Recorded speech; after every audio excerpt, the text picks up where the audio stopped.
Olá, meus amigos do NEAF, tudo bem? Sejam muito bem-vindos. Para quem não me conhece, professor Douglas Oliveira, e esse é o Projeto Fala Jurídica e o tema deste vídeo, os requisitos da petição inicial. E a petição inicial, não é? No processo civil, no novo processo civil, ela é muito importante, porque a petição inicial tem uma relevância e uma importância que devem ser pensadas e consideradas e analisadas para o bom andamento e para o resultado útil final do processo, não é? Na medida em que é a petição inicial que vai dar os contornos de eventual sentença condenatória ou constitutiva, ou sentença de procedência, mas também e, sobretudo, especialmente, que permitirá o exercício do contraditório pelo réu. Não é? Porque o réu se defende do que está descrito na petição inicial. Portanto, ganha contornos de relevância superior à petição inicial e, portanto, em consequência, os seus requisitos. Temos aí, a petição inicial indicará o juízo, não é? Aqui é dirigida, o código anterior falava em juiz, mas faz muito mais sentido falar em juízo, até porque eventualmente naquele juízo pode ser alterado o juiz, no dia pode eventualmente estar o juiz substituto, enfim. O juízo aqui é dirigida, não é? A primeira vara da fazenda da capital, e não ao doutor juiz fulano de tal. Dados qualificativos, não é? Nomes, prenomes, tudo tem a sua relevância. Por exemplo, o Estado Civil é fundamental porque existem questões em que, em virtude do regime de bens, é necessário um litisconsórcio necessário, não é? Então, são elementos todos que têm, todos os elementos, todos esses dados qualificativos têm a sua relevância e a sua importância, não é? Eventualmente, a ausência deve ser analisada caso a caso. Por exemplo, o endereço eletrônico, exigência aqui, penúltima, antepenúltima exigência do inciso 2º, é forçoso convir que nem todos têm endereço eletrônico, não é verdade? Minha mãe, por exemplo, não tem endereço eletrônico. Então, eventuais, não é, ausências de dados qualificativos, de dados de qualificação, devem ser analisados com parcimônia. Não é? O fato e os fundamentos jurídicos do pedido, porque, vale dizer, mais uma vez, delimita, sobretudo, e indica a possibilidade do devido exercício do contraditório e da ampla defesa, e também pelo princípio da congruência, a sentença deve estar adstrita, não é, ao fato e aos fundamentos jurídicos do pedido. 4. O pedido, propriamente dito, com os seus detalhes, com as suas especificações, não se admite, não é, uma petição inicial sem um pedido. O órgão judicial deve analisar, apreciar o pedido em si, não serve como órgão consultivo, só para dar a opinião dele, mas sim para decidir um pedido que é feito. O valor da causa, toda a ação deve ter o seu valor da causa conforme as regras específicas. As provas com que o autor pretende demonstrar a verdade dos fatos alegados, porque não basta alegar, alegatio incubit probatio, quem alega tem que provar. Quem alega e não prova é como se não tivesse alegado.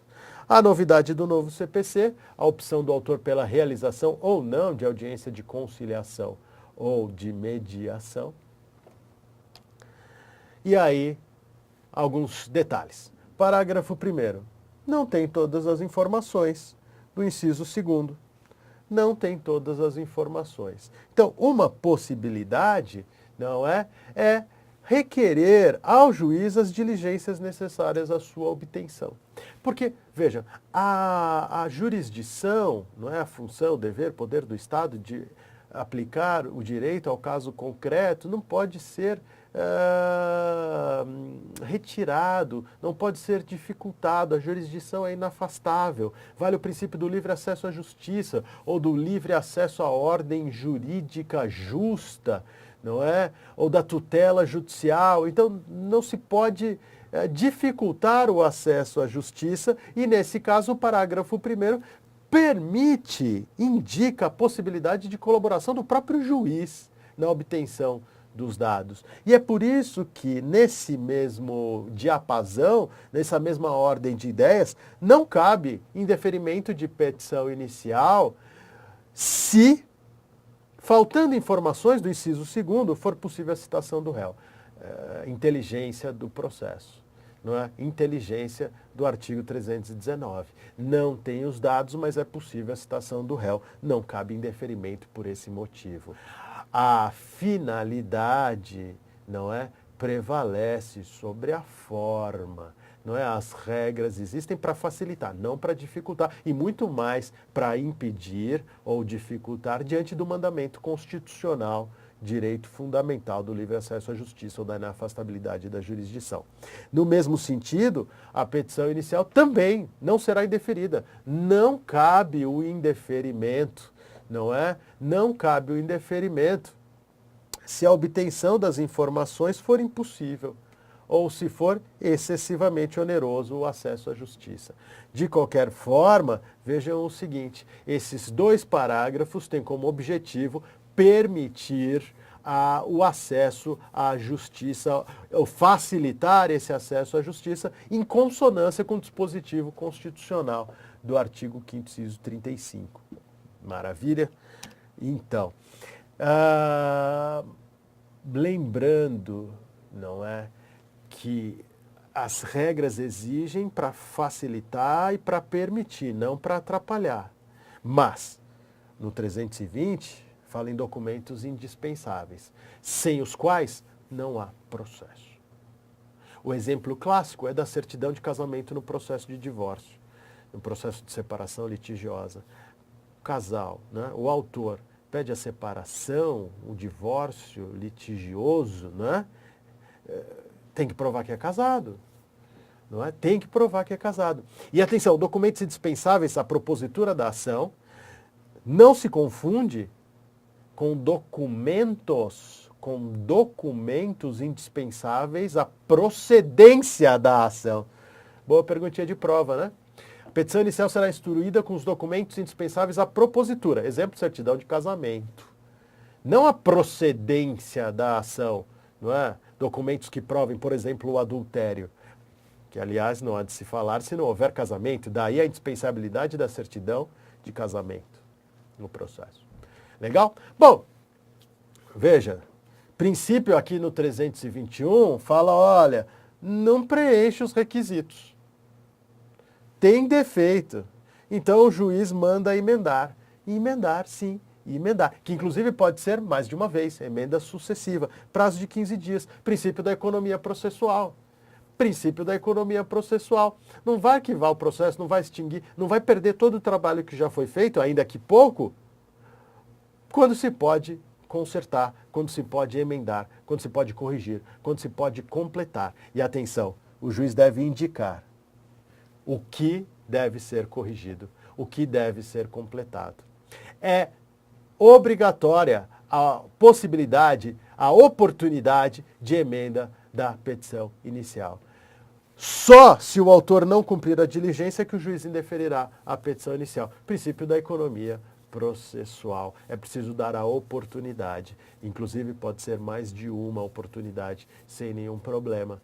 Há que se permitir que o processo prossiga, não é? Até com seus ulteriores atos, até o proferimento da sentença de procedência ou de improcedência. Certo, meus amigos? Bom, prazo de 15 dias, perguntas sempre sobre prazos são bem-vindas, não é? Sempre aparecem nas provas. E aí, meus amigos, é preciso ficar claro, então, nesse passo, nesse contexto, não é? Que a petição inicial é ela que vai dar os limites, não é, da sentença, pelo princípio da congruência, é ela que vai orientar e permitir o exercício da ampla defesa e do contraditório por parte do réu.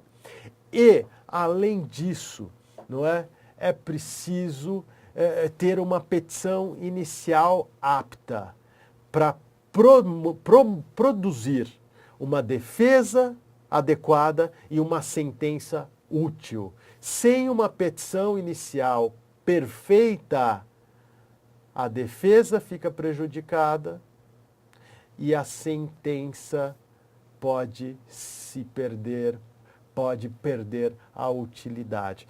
Por isso que é missão do juiz analisar todas as petições iniciais com máxima atenção e determinar, se for o caso, a emenda da inicial para evitar que esses processos terminem em inúteis perdas de tempo. Bom, novidade, não é? Novidade. O juiz tem que dizer o que deve ser emendado, o que deve ser completado. Não basta dizer, conceda o prazo para a emenda da inicial, ponto. E o autor tem que se virar, não é? Com uma bola de cristal para adivinhar o que é que o juiz quer. O juiz deve dizer o que deve ser emendado e o que deve ser completado. Está lá no 321, indicando com precisão o que deve ser corrigido e o que deve ser completado. Se o autor não cumpriu a diligência, aí sim cabe o indeferimento da petição inicial, porque, senhores, se aquela petição inicial, naqueles termos em que se encontra, não permitirá o exercício da ampla defesa e do contraditório e não permitirá uma sentença que tenha um resultado útil, um resultado prático, efetivo, eficaz. Maravilha? Essas aí foram, assim, breves considerações sobre a petição inicial e esse é o projeto Fala Jurídica que volta a qualquer momento. Um grande abraço e até a próxima. Tchau, tchau.